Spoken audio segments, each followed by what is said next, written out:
नमस्कार, स्वागत है आपका एडवांस इंडिया पर। मैं हूं नवीन चौहान। आज बिहार की पटना साहिब सीट पर है, जहां पर पिछले 25 साल से एक विधायक का कब्जा है। नाम है नंदकिशोर। लेकिन इस बार प्रवीण कुशवाहा ने ताल ठोक दी महागठबंधन से। कांग्रेस ने उन पर भरोसा जताया है और यहां से अपना प्रत्याशी बनाया है। जब से टिकट मिला है वो जनता के बीच में है, लेकिन उन्हीं से बातचीत करते हैं कि आखिरकार कौन से मुद्दे हैं और कौन से मुद्दे 25 साल के विधायक को यहां से हटाने के लिए तैयार हैं। सर, आपके सामने एक चुनौती है। 15 साल से तो वो मंत्री हैं और 25 साल से विधायक हैं। क्या काट आपने ढूंढी है उनके खिलाफ इस बार? कौन से मुद्दे लेकर चुनाव में उतरे हैं आप? उनके लिए काट ढूंढने की आवश्यकता है? मुझे तो नहीं लगता। आप सड़क पर जिधर निकल जाएं उधर उनका काट ही काट है। जनता बदलाव चाहती है, पूरी तरह से जनता बदलाव के मूड में है। और ये सिर्फ इस विधानसभा का नहीं, पूरे बिहार का हाल है। और हमारे यहाँ कुछ ज़्यादा है, क्योंकि जाम हमारे यहाँ सबसे ज़्यादा है।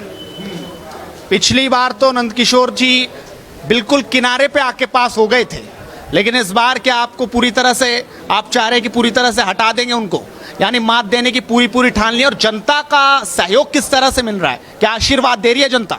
मात देने की जनता ने ठानी थी, तभी वह किनारे पे पार लग गए थे पिछली बार। मगर इस बार जनता का विचार उससे कहीं ज़्यादा सशक्त है और मजबूत है।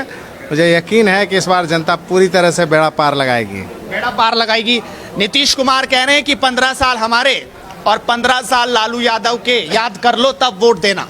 आपको क्या दिखता है? आज योगी जी भी आए थे, उन्होंने भी कहा कि कांग्रेस पार्टी ने क्या किया। बदहाली अगर किसी ने किया तो कांग्रेस पार्टी ने आरोप प्रत्यारोप की राजनीति आज वो यहाँ पर करके गए हैं। आपको क्या लगता है इस बार? और पाकिस्तान और साथ ही कश्मीर का मुद्दा भी उन्होंने उठा दिया बिहार की धरती से। क्या अब बीजेपी और जेडीयू जो मेन मुद्दे हैं विकास के, उनको छोड़कर अब इन मुद्दों पर उतर आई है? देखिए, नीतीश कुमार जी के इच्छा शक्ति के नाम पर वो सत्ता हासिल किए थे। उन्होंने कहा था कि अगर इच्छा शक्ति हो तो 3 साल क्या 3 महीने में भी सारा कुछ बदला जा सकता है। कितना बदलाव हुआ ये 3 टर्म में दिखाई दे रहा है। 3 टर्म में नौबत ये आ गई है कि अगर कोई वृक्ष लगाना हो तो यहाँ के किसानों को नहीं पूछा जाता। ठेकेदारी प्रथा इस कदर हावी है कि पौधे लगाने के लिए भी साउथ इंडिया से कंपनियाँ आती हैं और लगाकर लाखों लाख चली जाती हैं। क्या वारे न्यारे होते हैं, क्या उनकी कमाई होती है, ये हमें देखने की ज़रूरत है। हमारी जनता को बताने की ज़रूरत है कि किस तरह से ये सरकार आपको लूट रही है पूरी तरह से। इसके अलावे अगर आप सृजन की बात करते हैं, वो हमेशा करते हैं सृजनात्मक कार्य होना चाहिए। लेकिन क्या होता है, सृजन घोटाला हो जाता है। बात होती है हर समय सुरक्षा की, सुशासन की, क्या होता है तो शेल्टर कांड हो जाता है। अबोध बच्चियों के साथ शेल्टर कांड में क्या हुआ? उन ऐसे सारे मामले जो इस सरकार के खिलाफ जाते हैं।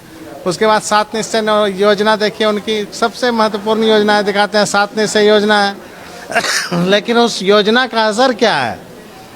आप जाकर देखें, बोरिंग जो किया जा रहा है वो 6 महीने 3 महीने में निपट जाना है। उसकी अगर उस जांच हो जाए तो एक बहुत बड़ा घोटाला निकलेगा। हम जनता के बीच गए, आपकी बात की, तो लोग कह रहे हैं कि हमने नेताजी को जब भी देखा है मुस्कुराते हुए देखा है, किसी फोटो में देखा है तब भी वो मुस्कुराते रहे। मुस्कुराहट के पीछे का क्या राज है? और क्या इस मुस्कुराहट को जनता पॉजिटिवली देख रही है? क्या देख रही है कि एक मंत्री के खिलाफ ये मुस्कुराहट ज्यादा काम करेगी? नौकरी मांगी लाठी मिली, सुरक्षा मांगी अपराध मिला, खुशहाली मांगी हर जीवन बदहाल मिला। पटना साहिब का ये हाल है। इस हाल में आप क्या उम्मीद कर सकते हैं? ये मुस्कुराहट भी छीन लेना चाहते हैं क्या? और इनका बस चलते वाकई छीन ही ले। जनता ना मुस्कुरा सक रही है तो इसके लिए सिर्फ और सिर्फ हमारे जनप्रतिनिधि जिम्मेवार हैं। प्रवीण कुशवाहा क्या है? जनता भी क्या समझ रही है, किस तरह से देख रही है? उनके बीच आप जा रहे हैं, क्या बता रहे हैं उनको? प्रवीण कुशवाहा एक सत्य का प्रतीक है। प्रवीण कुशवाहा वो है जो कभी राजनीति को कमाई का रास्ता नहीं बनाया, ना बनाएगा। राजनीति से हमने पिछले 30 वर्षों में कोई कमाई नहीं की। हर वक्त हमने राजनीति को सेवा का रास्ता मात्र बनाया। आपको लगता है कि इसके अलावा कुछ और करने की ज़रूरत है जनता के लिए? वाकई तो साफ तौर पर ये कह रहे हैं कि हमने राजनीति को सेवा मात्र नहीं बनाया, सिर्फ कमाई का साधन नहीं बनाया और जनता के बीच में है।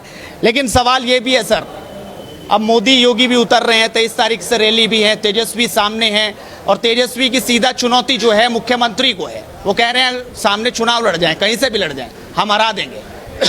क्या ये चुनौती इस चुनाव में काम कर रही है? भला क्यों नहीं होगी? पहले ही कैबिनेट में 10 लाख नौकरी देने की बात तेजस्वी करते हैं, तो युवा क्यों नहीं उनको वोट देंगे? युवा उनकी तरफ क्यों आकर्षित नहीं होंगे? जिन युवाओं को आज रोजगार मिल नहीं रहा है और जो रोजगार कर रहे हैं वो आधे पैसे पर करने को मजबूर हैं, इसके लिए ये सरकार जिम्मेवार है या कोई और सरकार जिम्मेवार है? विवश हैं आत्महत्या करने को। आत्महत्या का दर देखिए आप देश में किस कदर बढ़ा है लॉकडाउन के बाद। क्या हो रहा है ये? चलिए बहुत बहुत शुक्रिया कुशवाहा जी। तो साफ तौर पर कहा है कि लॉकडाउन के बाद और ज्यादा दिक्कतें पड़ी हैं और साफ तौर पर 10 लाख रोजगार पर वो इस बार मैदान में अब वोट मांग रहे हैं। देखना होगा जनता किस पर विश्वास जताती है। लगातार जुड़े रहिए हेडलाइंस इंडिया के साथ, क्योंकि मुद्दे की बात इसी तरह से करते रहेंगे। नमस्कार।